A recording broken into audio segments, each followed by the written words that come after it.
introduction. My name is Josh Creaser. I'm a fourth year student here at ANU studying environmental science and politics. And I work part-time and volunteer somewhere near full-time with 350.org Australia. 350 is part of a global network of groups which take action on climate change. We have campaigns running in about 138 countries around the world. Here in Australia, we have two key focuses. One is divestment campaigning, really ties into a lot of stuff that Ian Dunn was saying, getting our money and investments out of the fossil fuel industry. The second area, and this is what I'll talk about today, is supporting those frontline campaigns to stop dangerous coal and gas expansions right across Australia. The campaign I want to talk more about today is one of the most prominent at the moment in the national media, in the focus of environment groups, and in areas of forest protection and climate change.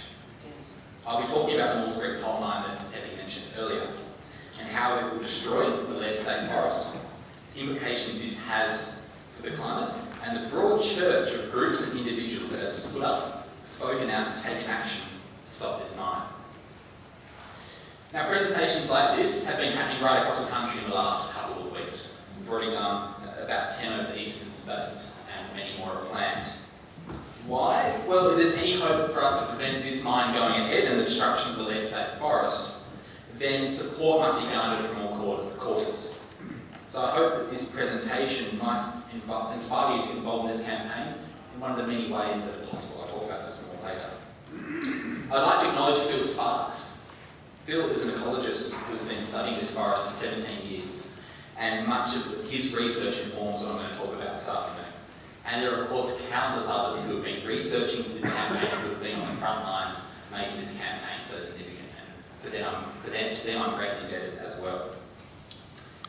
I'm going to start off by putting this in the simplest terms. The Maules Creek coal mine is a terrible project if you care about biodiversity conservation in Australian forests, and if you care about what impact climate change will have. They basically want to take an endangered box scum ecological community and turn it into something that looks like this, an open-cut coal mine.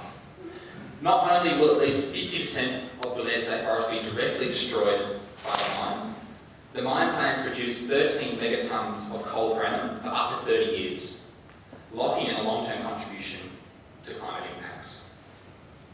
So, where is this mine situated? To go into a bit more of the detail. It's located in the Leard state forest in northern New South Wales, between the towns of Narrabri and Boggabri. It's not far from the larger town of Gunnedah, and a bit to the west of Tamworth, where the Country Music Festival happens. This area, the Liverpool Plains, contains some of Australia's best agricultural land.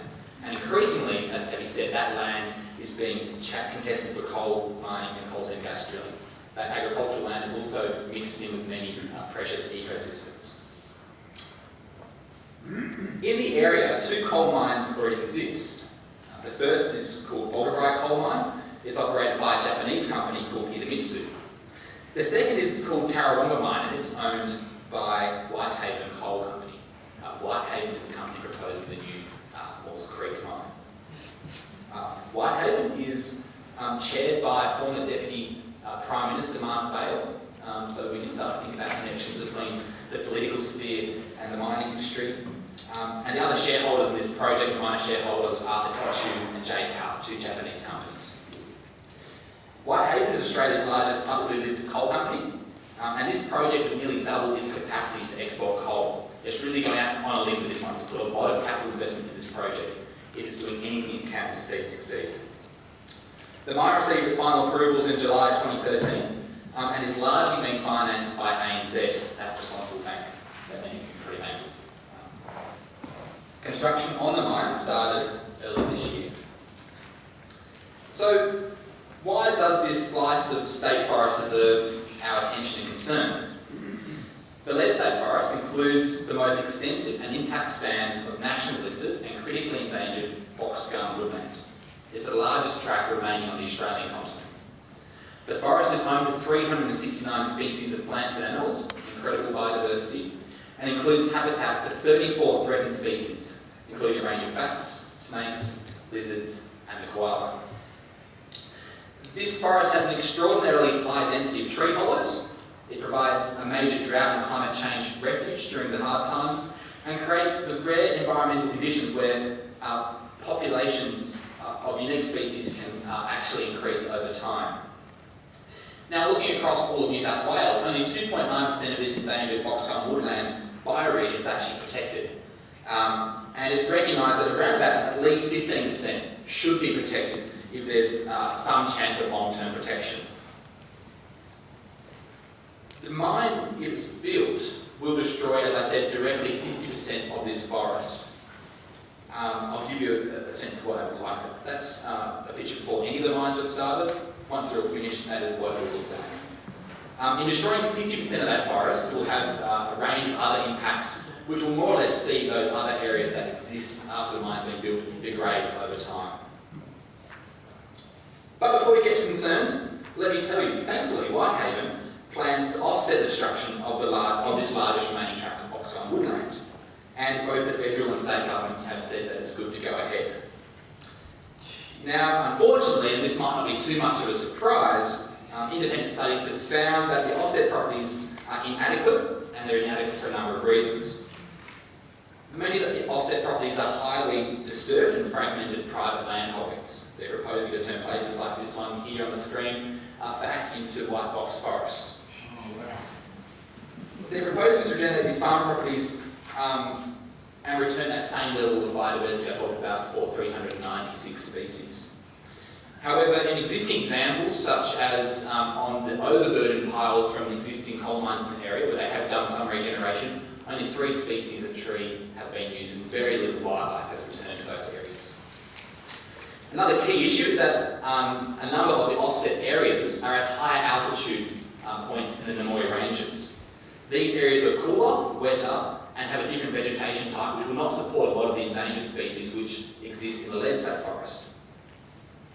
Now, there was a court challenge around these issues, challenging the offset approvals that were given by the state and federal governments. That challenge was eventually overturned, but an independent assessment of the forest was ordered. Now, that assessment is sitting on Greg Hunt's desk and on the desk of Whitehaven Coal, and they have refused to make that public. There's a big question mark around what that will contain. Now, let's talk about this project in terms of its climate impacts. This will be one of the largest coal deposits being tapped into in Australia if the mine goes ahead. There are 362 megatons of recoverable coal in this area. If approved and if it goes ahead, the mine will produce 13 megatons of coal per year and will be in operation for at least 30 years. Each one of those years, that 30 megatons of coal will represent about 30 million tonnes of carbon dioxide pollution into the atmosphere. So if we want to think about what can be done on the issue of climate change this year, in 2014, the year where we'll likely see a carbon pricing mechanism abolished where our renewable energy target is at threat. Stopping this coal mine is going to be one of the most important things we can do. Now, look, I don't have time to do this proper justice, but this mine will also have a wide range of community impacts. Farmers in the area are really worried because independent assessments have shown that the water table will drop by 5 to 7 metres for hundreds of years if this mine is built. It will destroy their ability to farm the fertile soil. This area is known as New South Wales food bubble, by the way. Gomeroi traditional elders in the area, the traditional people, have been fighting this campaign for a long time. There are many sacred sites in the forest which they are now refused access to and which will, if Whitehaven gets their way, soon be destroyed. There will be millions of tonnes of coal dust spread across the surrounding communities for years and years into the future, having a range of health impacts, which Hunter Valley serves as a demonstration of what those impacts might be. And of course, there's the whole community disruption of the whole new workforce of miners, the impact it has on property prices, and a whole range of other community issues which I can't go into now, but which are deeply concerning for that area. So that's kind of the hard story. That's what's going to happen if Whitehaven and the government gets their way on this one. But there has been a strong community campaign built up to try and stop this mine going ahead. An unlikely coalition of farmers, traditional owners, environmentalists, city folk, country folk have been fighting this campaign for 4 years. They lobbied against approvals the whole way through, trying to meet with both the state and federal governments. They weren't given much of a showing, but they did as much as they could. There's been campaigning against ANZ's financing the mine, trying to use those corporate tactics, which has unfortunately not been successful in this case. We've seen a drop in global demand for coal and in the coal price, but yet Whitehaven is still keen to persist. 500 days ago, a blockade camp was developed in the forest where they could watch what was taking place, keep a track of the work that was beginning, and start to tell more people about the project and how they could get involved in stopping it. That camp has now moved out of the forest, but still continues. There was a famous story a couple of years ago when John O'Moylan issued a freight press release saying that ANZ were going to pull out of the mine.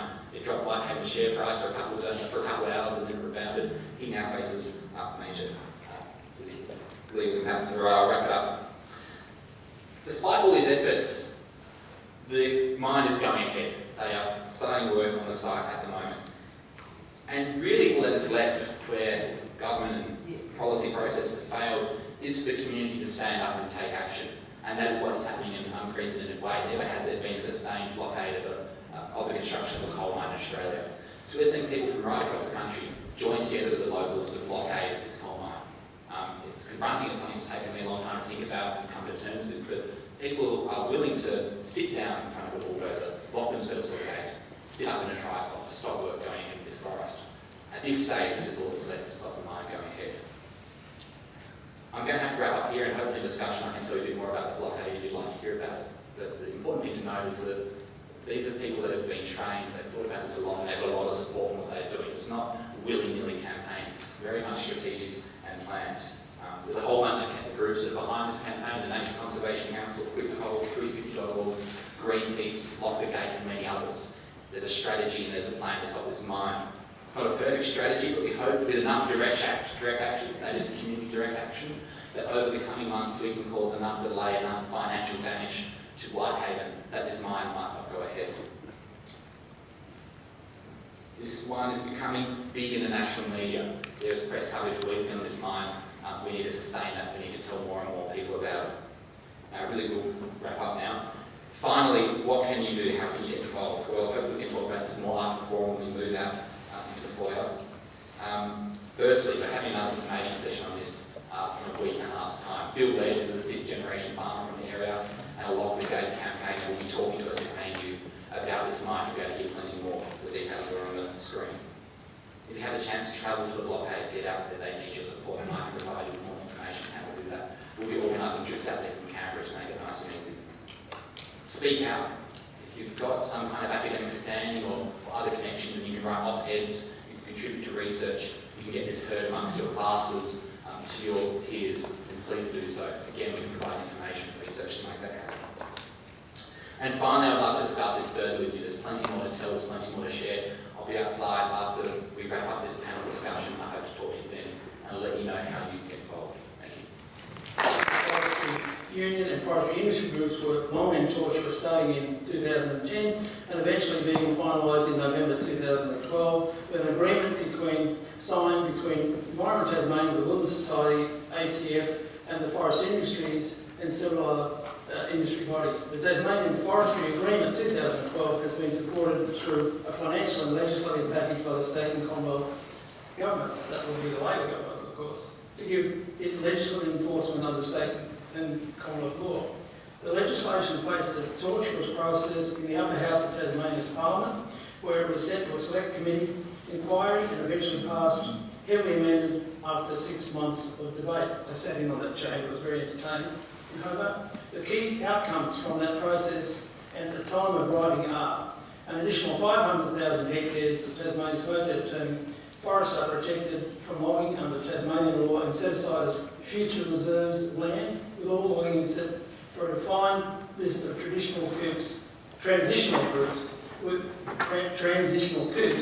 within these forests having ceased. While the environment movement did make many compromises in the negotiations, these forests represent the bulk of the environment movement's core reserve agenda in Tasmania for native forests and public land for the past 30 years. The first 100,000 hectares have been formally gazetted as national parks under Tasmanian law and handed to the Parks and Wildlife Service. However, in capitals, the primary problem we now have for the security of the remaining reserves yet to be finalised is the current hostility of the state and federal level governments, in particular next month's Liberal government in Tasmania, in particular the conservation elements of the agreement. The Commonwealth government, somewhat unbelievably, in February the 1st, applied to the World Heritage Committee seeking to reverse the boundaries of the Tasmanian Wilderness World Heritage Area to take 74,000 hectares of the proposed listing back off the World Heritage List and open these forests for logging. The forests have been earmarked for delisting from the World Heritage List, etc. That disturbance, however, the areas of disturbance within the World Heritage extensions represent less than 7% of the extensions, relatively small areas of each logging. The disturbance was acknowledged in last year's nomination and considered by IUCN, and it was suggested that these areas should be included and rehabilitated as part of the overall World Heritage proposal. The Australian Government's move to withdraw these old-growth forests from the Tasmanian World Heritage Area is, I believe, largely designed to play to the old cultural divide in Tasmania over forestry leading up to the Tasmanian election March 15th this year. The Tasmanian Liberal Party, currently ahead in the polls, has a current policy platform of, quote, tearing up the Tasmanian Forest Agreement if they get elected on the 15th of March, the election. I have pledged that they will open the agreed reserves, from the Tasmanian Forest Group up for logging again and seek to direct Forestry Tasmania to log within the World Heritage extensions. The ALP and the Greens continue to support the forest agreements, and the Legislative Council last year voted, that's the upper house, voted twice in support of the amended legislation to enable the Tassie Forest Agreement. The legislature does not yet vote at the general election, of course, though the upper house is not involved in the next election. The Liberal Party, however, despite support for the agreement from the forestry industry, their traditional constituency continues to remain opposed. Many of Tassie's most special, treasured, hard-fought native forests, unfortunately, continue to remain in the balance as the fate of the election and the considerations of the World Heritage Committee will play out over the coming months ahead. Another interesting and challenging year ahead for all involved and passionate about native forest conservation in Tasmania. From Phil Porter. This is according to Senator Colbeck. I've just got an example here of degraded clearfell forest that has been proposed to be removed from the World Heritage listing. As you can all see, it's massive clearfell. This is the World Valley, an example of a forest that has been said to be degraded and is now being proposed to be delisted. It was a monumental achievement of the environment movement to have 123,000 hectares protected, listed as World Heritage. Finally, the values recognised last year in June. And the Abbott government went to a federal election promising to revoke that World Heritage listing, and now what we face is the very real threat that 74,000 hectares has been proposed to be delisted. And it includes the majority of the forest that's been proposed for delisting is intact, wilderness quality, remote forest, including the such of them in the world. Areas that you would have heard about, the Upper Florentine, Butler's Gorge, everything south of the Picton Valley, right down to Copper Creek. We're talking about vast tracts of ancient forests that Senator Colbeck is racing with Erica Betts and Tony Abbott to have delisted. So that's something we in Tasmania on the ground are working to try and campaign against seeing happen. And I must acknowledge the work of people over the years who have gained this listing, and especially Alec Marr and the Federal Greens and the State Greens, who worked very hard to have this area listed while there was a Tasmanian Forest Agreement process going on. In the little sheet it says that I'm representing the NGOs who oppose the Tasmanian Forest Agreement. To clarify, I was outside the Tasmanian Forest Agreement. At the very beginning there, we thought that there would be some great outcomes of that process, and while we were very cautious about environmentalists talking with the industry, we thought that there may be a promising future to those conversations. very early on it became clear to us that it was an industry package. It was a package that would deliver millions of dollars, which has flowed to the industry, and it would have the greenwash that we would have forest protected. As you heard, we've had 100,000 hectares that has been formally gazetted. What we're very concerned about is the remaining 400,000 hectares that will only be protected dependent on a number of different factors. A durability report that comes from the industry and the environmentalists, and what was very close to our situation from the Hill Valley Environment Centre in Stillwell, so threatened. We've been working a lot with Markets for Change, and the durability message was largely around our campaigning ceasing, our protests ceasing, and our effective works in the markets around tar and also ceasing. So there was a false illusion there that people thought that we were going to stop campaigning for Tasmania's forests, even though the protection has not been given. Further to that, a concern was that we saw the Liberal government coming down the line, and yet again we see that in 3 weeks we have the Liberals polling very promisingly in Tasmania to take the state government, and we are very concerned about their promises, including to have no more protection of the Tasmanian forests, opening up World Heritage and national parks for development, and what's close to us as well is the mandatory jailing of protesters, forest protesters who have a second offence will be jailed. Mandatory jailing, also $10,000 fines on first offence, and a major concern also is $250,000 fines for any organisations that support campaigns to protect forests. So that was the forest industry policy that came out of the Liberal Party, and so it's just something that was very clear to us that the Liberals make promises, and they're showing with their World Heritage attempt to delist these magnificent forests that they keep their promises, unfortunately, on the front of environmental destruction. What's also on the agenda, back on the agenda, and has in our argument always been on the agenda, is the pulp mill. And so we're also being eyes wide open all the way through the last 3 years that while there has been some important protection of Tasmania's forests in the World Heritage listing, we're very concerned about what is now a native forest industry that was in decline, starting to gain ground, and has been propped up with enormous amounts of dollars. What we also have is Forestry Tasmania seeking full management of FSC certification, and has been given funding by the governments to seek that certification. And further than that, we have a process now where people across the state need to get involved as stakeholders and see whether or not Forestry Tasmania gets FSC. Now, the remaining 400,000 hectares that is promised for protection depends on Forestry Tasmania getting FSC. So we have some very real things that are blocks to the protection being realised.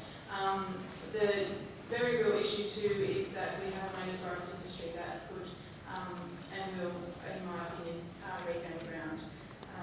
So yes, I'd like to thank Mike very warmly for inviting me here today to speak, to be able to give the Tasmanian update, and be able to inform people that there's some very real issues that are real threats to the forest, biodiversity, and any chance of mitigating climate change in Tasmania, and it's not all sweet and peacefully sorted. So that's something to keep an eye on. And yeah, that's me. Thanks. Very nice. From Changi, Victoria. Presentations. Mentioned before that I was asserting that some of the trees were in fact the tallest trees on the planet.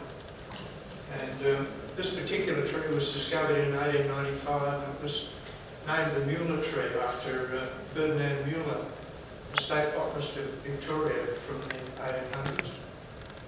And Ferdinand Mueller was an extremely significant botanist who did incredible works, and he named Eucalyptus regnans, scientifically described it. It was originally Eucalyptus amygdalina, and he renamed it Eucalyptus regnans, or reigning the supreme eucalypt. And as this photograph shows, that tree was an immense example It was actually 20 metres in girth above the buttresses. We need to wrap up Victoria's. Okay. And that kind of forest was disappearing rapidly right through the early part of the 20th century. And recently, there's been a situation developed where the conservation movement has moved from being on the back foot, defending coop by coop, and feeling as if it was a losing battle and you could never get on top of it, to getting on the front foot and working to create a new national park. You saw the images that... continues, the whole growth forest line continues, pretty much unabated. People have talked about issues like biomass power and the impacts of cliff development of fire. They're big threats. Biomass is going to be the biggest threat in East Gippsland when you've got like half the trucks from East Gippsland, or half the trucks that eat at chip mill are from East Gippsland, and there are huge piles of firewood piling up. Places like now, we think they're going to do a pilot biomass plant. That'll be their sort of thin wedges, or to sort of get that in and start these small plants. So that's really going to be our biggest threat. The other threat, of course, is like there's change to the protesting laws. There was rallies in Victoria the other day in Melbourne, plenty of unionists protesting about the right to protest. So that's going to be a big challenge. As far as we're going to try and keep hammering the chip mill. We, as you know, grassroots people, we shut it down like 3 times this summer already. We got in trouble by the fires. I think the other threat that could possibly arise from that would be any type of salvage logging that might happen after the fires. There's currently like more than 150,000 hectares being burned, and it's still going. There's no rain on the way, so that's pretty much my East Gippsland update.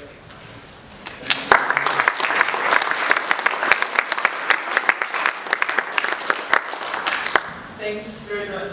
The next update is a short written update that's come in from Western Australia from Jess Beckering at WA Forest Wildlife. Yes, he represents the WA Conservation Council meetings that we go to.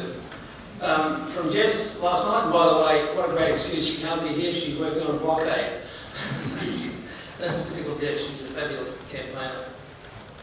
The Barnett government has just signed off on the next 10-year forest management agreement, 2014-2023. It plans to log 2,000 square kilometres of kauri and jarrah forest over the next decade, and wants to create a low-value industry which would use 800,000 tonnes of wood each year for energy generation and other polluting and destructive industries.